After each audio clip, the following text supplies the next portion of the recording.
Wrestling Maniac Podcast.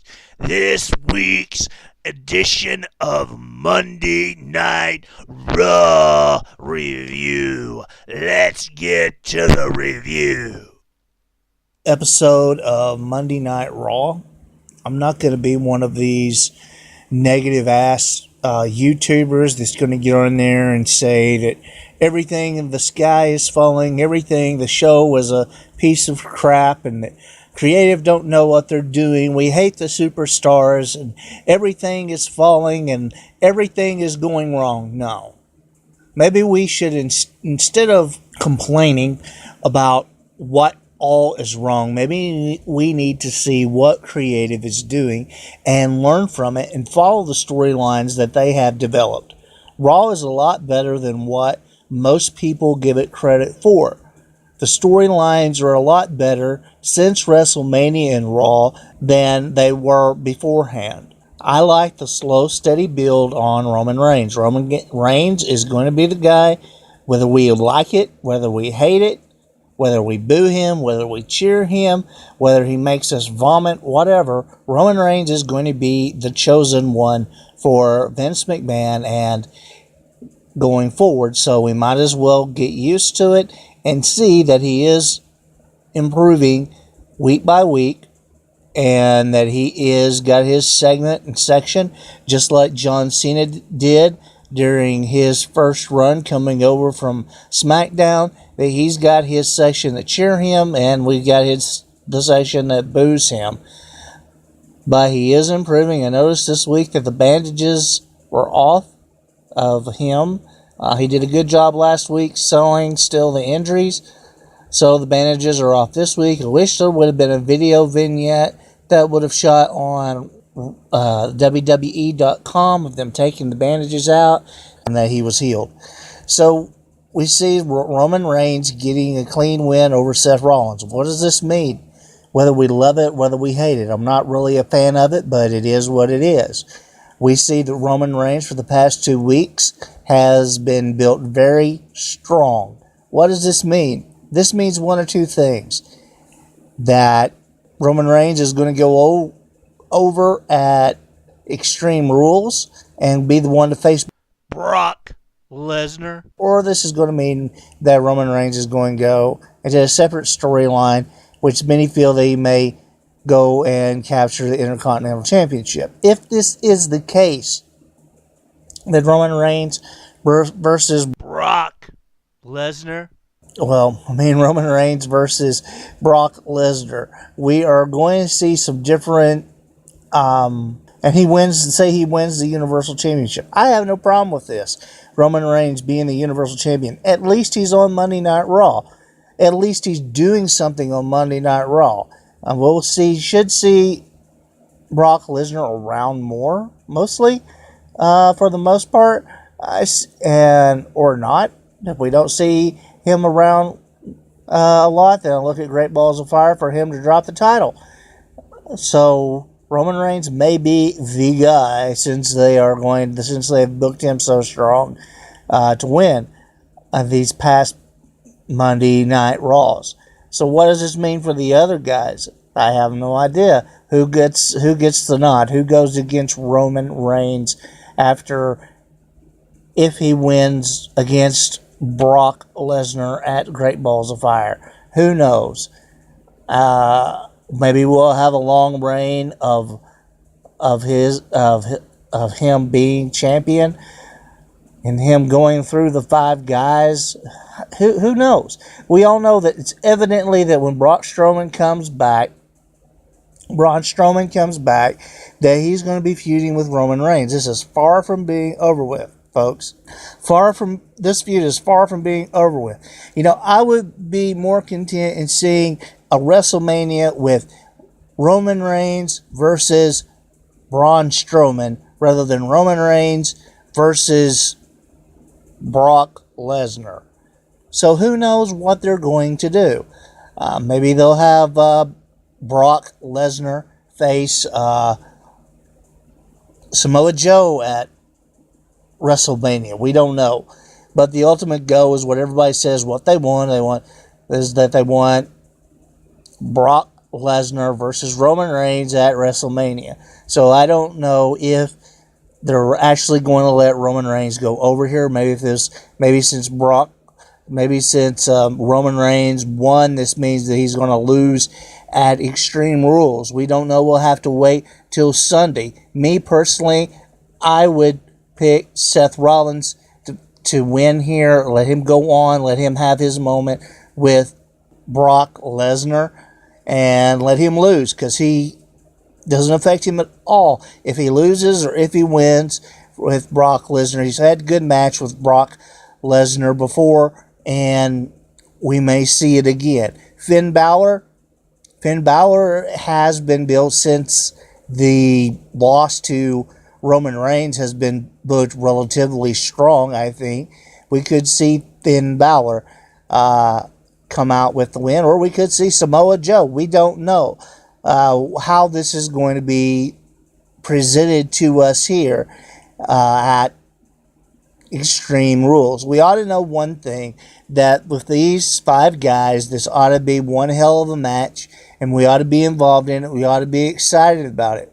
About the Miz Dean Ambrose match, I don't like the stipulation of this match, because if Dean Ambrose gets disqualified, he is going to lose the Intercontinental Championship to The Miz. To me, this is automatic telling me that The Miz is going to win, which I don't have a problem with Miz winning. The Miz is a good champion. He represents the championship well. Maybe this will move The Miz on, where if Roman Reigns doesn't have a match with Brock Lesnar at Great Balls of Fire, he goes into this program where Roman Reigns wins the Intercontinental Championship. I hope he doesn't carry the Intercontinental Championship on his back. I think that's disrespectful to the championship. I think we need a new Intercontinental Championship belt, one bigger, one better, one that represents that it is an important title. They got to do something to keep up with New Japan Pro Wrestling, I think, and get a new, different feel on the Intercontinental Championship belt. It would be good for The Miz to get in a program with Roman Reigns, even though Roman Reigns probably is going to squash him.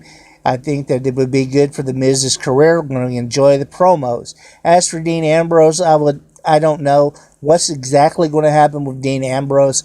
Like I said, an Extreme Rules match with Dean Ambrose most likely getting disqualified to lose the Intercontinental Championship, that really doesn't appeal to me. I want to see a hardcore match with Dean Ambrose. I want to see tables. I want to see ladders. I want to see chairs. I want to see a good matchup. I want to see The Miz put through a couple of tables. I want to see The Miz put through an announce table. I want to see chairs. I want to get a feel back of what Extreme Rules is and bring that ECW vibe back to the WWE.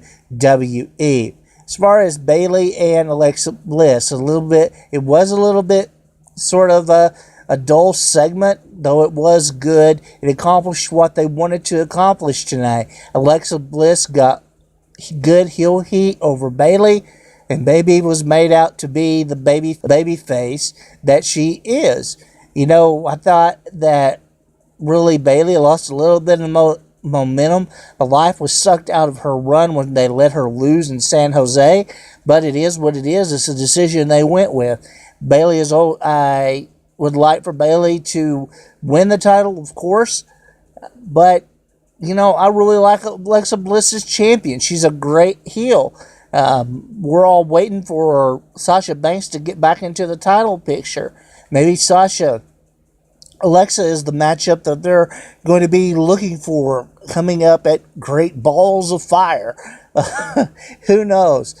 But I think the money match is finally we're getting to that match between Sasha Banks and Bayley at SummerSlam. That's the match that we want to get to. So they have to work through several different people, even if that they put the belt finally on Sasha Banks so that she can feud with Nia Jax. And then finally she gets to Bayley, that Bayley matchup at SummerSlam after a feud, of course, with Alexa Bliss. Other than that, Austin Aries versus Neville. I would like to see Austin Aries go over. I don't know what else these guys can do. They've been in this feud since WrestleMania. It's been a good feud. It does seem that it is flat a little bit, that it does need little bit of life, and therefore I would probably put the belt on Austin Aries and give him a run with the title and see what he could do, and feud with Neville and feud with TJP, which I still don't like TJP's entrance music. It needs to be updated. It's not heel enough for me. TJP is a good little heel, and he needs to grow in that role. I see a lot of future with Shawn. I see a lot of Shawn Michaels tendencies with TJP. Also, Hideo Itami. I'd like for Hideo Itami to move to 205 Live. It would probably inject a lot of life into 205 Live for Hideo Itami to be there. Then we got Iritazawa, we got Brian Henry, we got these different ones. There needs to be some other kind of mid-card belt or a tag. Instead of a mid-card belt, what I would do is I would have a six-man tag belt in the cruiserweight division. That would give it a lot more life, a lot more appeal, and people would get into it more, I feel. And then we got, we come to the Hardys, and we come to Sheamus and Cesaro. The Hardys have been booked wonderfully after they have come back from making their debut back at WrestleMania.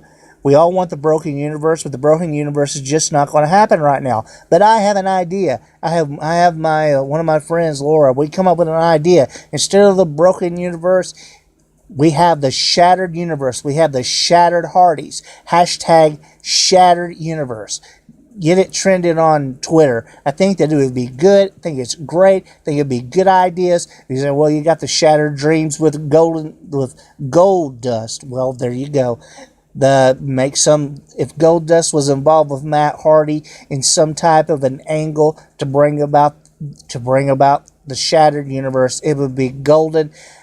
Turn Matt Hardy just a little bit, 50-50. They book everybody else 50-50. Book Matt Hardy just a little bit 50-50, just like he began. He did a good heel run with Jeff back in Impact, and do that again. Move Jeff up on into the singles run and let Jeff go up against and let him add something different to the singles picture. I know we got a lot of guys on top, but there's plenty of room to go around. There's plenty of storylines to be made there. Brock Lesnar versus Jeff Hardy. That would be a good matchup, wouldn't it? A little bit different than what Finn Balor is. On Finn Balor looks good.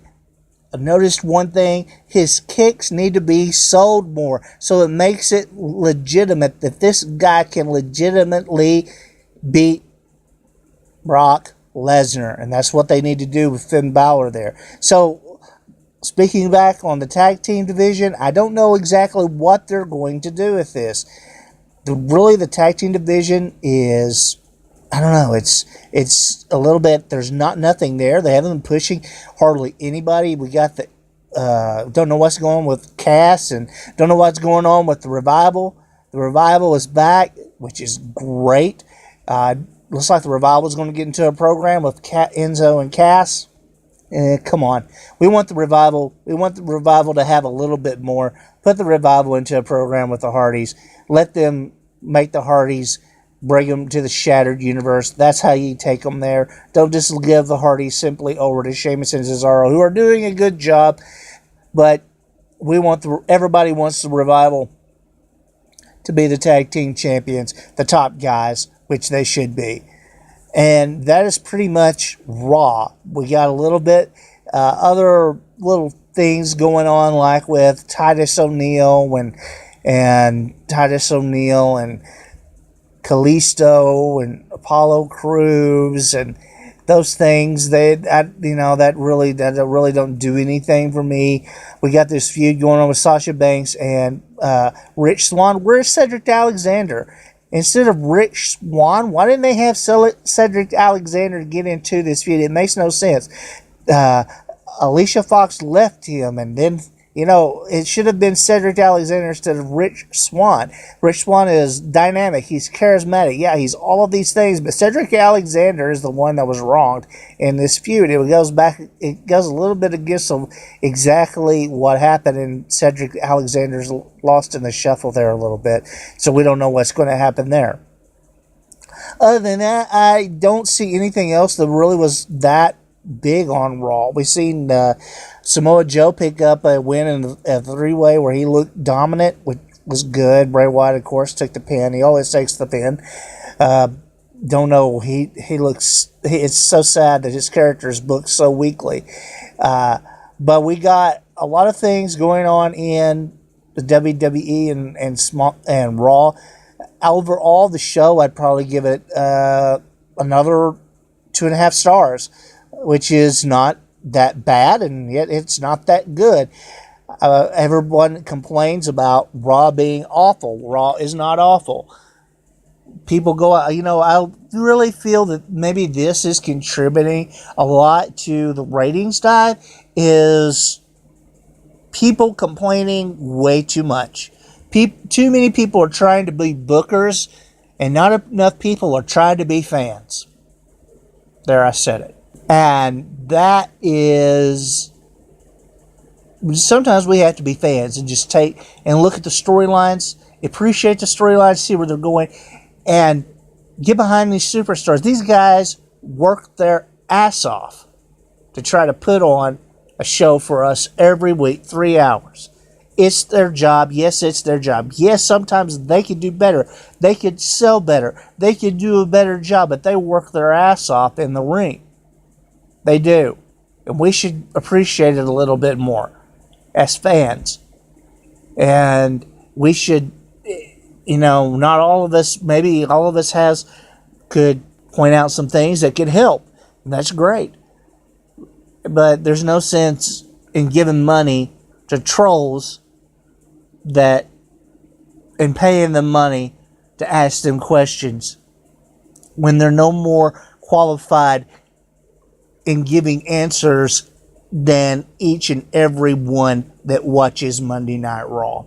So be wise. Don't waste your money. Save your money. Spend it for things that's going to enhance your life, and don't waste it on these guys.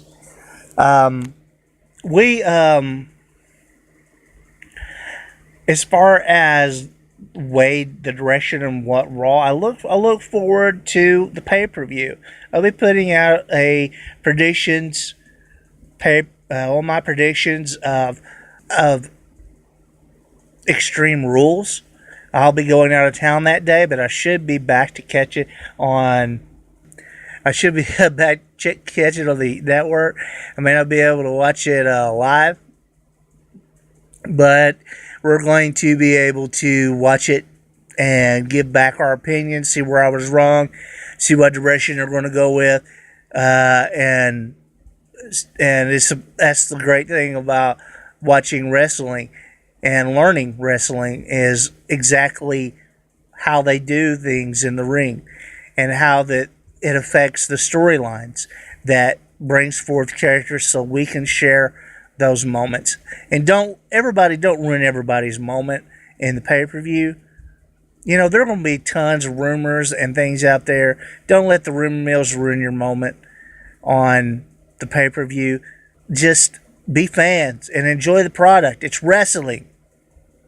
The WWE is a lot better than it was at periods in the past. And there's a lot better athletes than what they had in the WWE than what they had at points in the past. So enjoy the product. Enjoy being a wrestling fan. This is the greatest time in a long time that there is to be a wrestling fan. If you want to be in wrestling, get involved in wrestling in some way or fashion or the other and learn. And if you want to work in the WWE, it's probably a good idea to keep kayfabe. We'll talk to you later. Bye-bye. I'd like to say I appreciate everyone for tuning in this week to the WrestleManiac podcast. We'll be covering SmackDown Live and the rest of the WWE events and going over some of the news of the week, of this week in wrestling.